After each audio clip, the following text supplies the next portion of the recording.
গোয়েন্দার মনস্টারে তো আমি বিশেষ কোনো দোষ দেখছি না। ওই রাজা রাজা তখন বয়স হয়েছে, এক হল বানিয়েছিল, শৌখিন হল। সেখানে অনেক মজা করতো রাত্রিবেলা, আর গান গাইতো।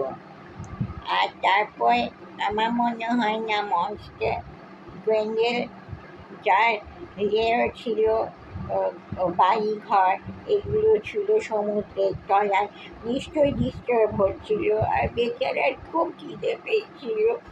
মনস্টার তো শাকসবজি খেয়ে থাকতে পারে না, হয়তো আন্ডার দ্য সি অত অ্যানিমেল অত ফিশ নেই, তাই জন্য 30টা মানুষ গপ গপিয়ে খেয়ে চলে গিয়েছিল।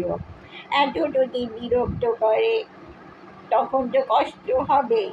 তা ও কি ভুল করেছিল?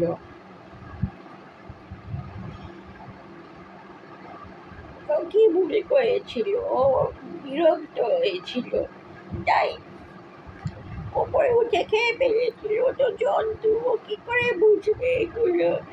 ওর মা যেরকম মানুষ ওরকম।